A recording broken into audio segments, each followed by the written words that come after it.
how an intoxicating plant will be glorified so much in Vedas. That is the best identity one should identify, not be same, because whatever I say is more in the nature of extempo, not a pre-written script. Hello friends, welcome to your channel Quest for Soma. As you are aware, the purpose of this channel is to talk about Vedic Soma, to decipher the identity of Vedic Soma plant. What was it? Whether it was mushroom, cannabis, ayahuasca, or something else. So that is a topic. As you would see on this channel, we already have 2-3 videos. Those are in Hindi. While Hindi is my second language, Bhojpuri being the first language, English is third language, but considering that English audience might be more interested in this topic of Vedic Soma, because of the fact that Vedic Soma topic is now garnering more interest in Western world than Indian world right now. Of course, Hindi channel will continue to be there and we'll be putting out episodes in Hindi as well.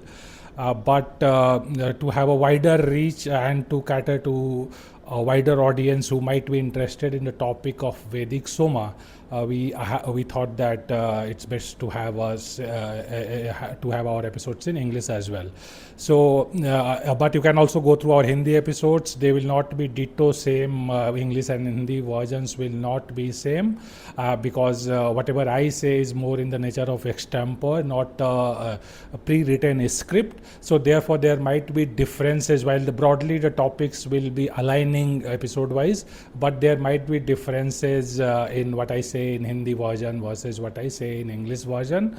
Also, sense of humor which I may try to impart, try to convey, that might be much more clear in Hindi version than in English. First is I'll introduce myself. Who am I? So I am human first of all, as all of us are human. So I think that is the best identity one should identify oneself with. So the first identity I would like to identify myself is human. In terms of credentials or my career, I am a lawyer, corporate lawyer, corporate as well as litigating lawyer. I do both types of matters, that is advising clients on various strategies and also advising them on litigation. Primary area of work which nowadays I do is revival or insolvency related work. You can see from these books that I am engaged in mainly in the profession of law. Now, in terms of my birth credentials, I think that's important to an extent. Yes. So I'll mention in a brief about my other details. So I was born in a village in Bihar. First 15 years of my life I was spent in a village in Bihar. I happen to belong to so-called upper caste, but be assured that the purpose of this channel is not to basically talk about glory of caste, or in fact we'll criticize caste system wherever necessary. In fact, it is necessary to criticize, so that stand will be taking. So that's in brief my career credentials, that I'm a lawyer. In terms of my birth origins, I am from Bihar. I happen to be from one of the so-called upper caste. But as I said, the topic, the Vedic Soma analysis will not be about glorifying the caste. In fact, it will criticize caste practices wherever it is deemed necessary for the purpose of our discourse. Now, coming to Vedic Soma. What is Vedic Soma? That is important question, and that question has been answered in several ways. I think the first way in which it has been answered for last 2 centuries, that is last 200 years, that Soma is a lost plant. Firstly, Rig Veda mentions about Soma. It talks about various, this is Rig Veda, there are various volumes of Rig Veda. So 9th mandala in specifically talks in detail about Soma, various properties of Soma, how does Soma look, what qualities does it have. It talks in detail about Soma. Of course, it talks in slightly convoluted manner. That's why we are not able to decipher exact identity of the plant in this era. That's why there's a confusion. If it was talking in a crystal clear terms, there was no scope for confusion. Now what has happened as a result of that, first is that 200 years earlier, when Westerners, Max Muller and other Westerners, they started translating Indian scriptures, they ask Indian people, what is Soma? I think they got the reply, maybe Indian were ashamed to admit what was Soma, because they thought that how an intoxicating plant will be glorified so much in Vedas.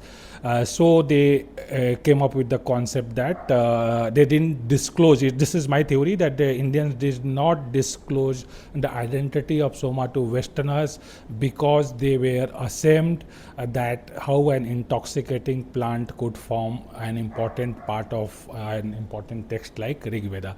That to me seems like a plausible reason. We'll delve in detail as we get into detail of this inquiry into whether Vedic Soma is lost or not. But the point I'm trying to make is that we'll be questioning whether Vedic Soma is really lost or not. Now, as a consequence of this agenda or propaganda, I would say that Soma is lost, what has happened is that people have started claiming various plants and fungi to be Vedic Soma. So, for example, you will find there is a lot of discourse in Western countries these days which says that Amanita muscaria, a magic mushroom, although it's not a very high effect magic mushroom, but it's a magic mushroom, so to say. So that people have started claiming that Amanita muscaria is magic mushroom. One of the first proponent of this theory is this book, Food of the Gods, by Terence McKenna. There was an earlier book also by one Basson. That book is also there in my earlier description. You'll find mention about that book also. So that book also says that magic mushroom is equal to Soma. Unfortunately, some Indian writers have also started taking position, most notably one G.D. Bakshi, who is from army, who was in army and is now retired and talks about various topics. He had also started taking the position that Vedic Soma is equal to Amanita muscaria. You can see the images of Amanita muscaria on his book. Secondly, there is one Soma poems by A.K. Ramanujam. Again, this also takes a similar stand that Vedic Soma is equal to magic mushroom. So friends, will be deconstructing these things, that whether these are right approaches to say that Amanita muscaria is equal to magic mushrooms or not.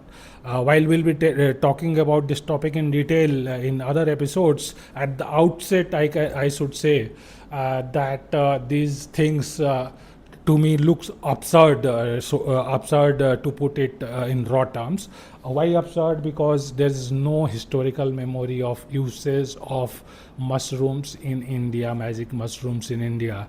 In fact, the people who are aware of local languages, Prakrit language, will recall that these mushrooms are what are called kukurmutta or dog's pee in our local language. Now think about that.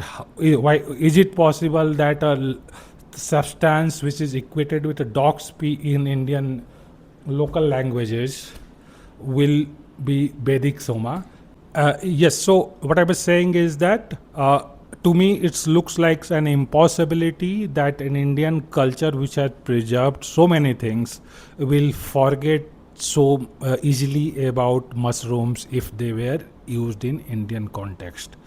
In fact, to my mind, bhang, which continues to be associated with Indian tradition till date and is also lost to an extent, I'm sure that you people would appreciate, bhang is lost in the modern era because there is very low usage. You will not find bhang shops anywhere.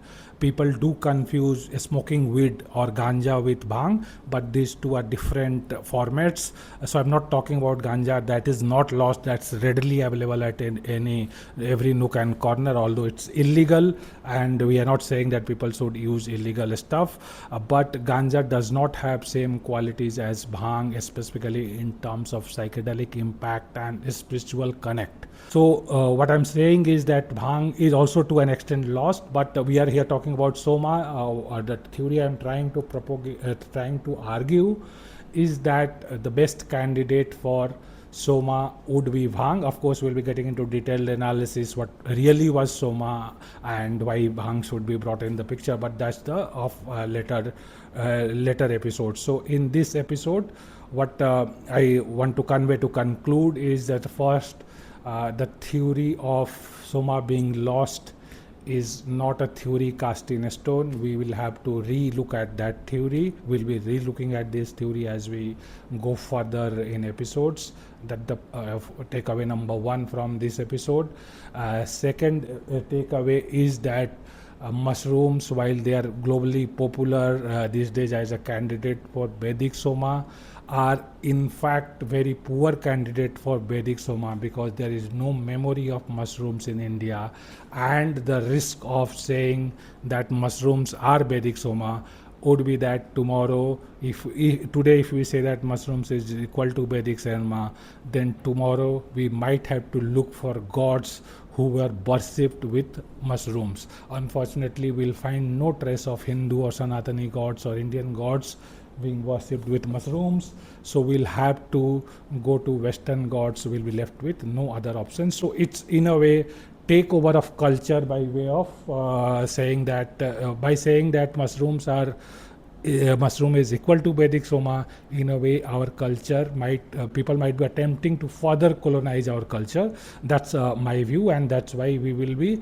talking about what are the plausible candidates of Vedic Soma. Even if mushroom or something was Vedic Soma really, then what should be the Vedic Soma of 21st century? So these all things we'll be talking about in our this channel Quest for Soma. Thank you for your time and attention. Thanks. This is for today.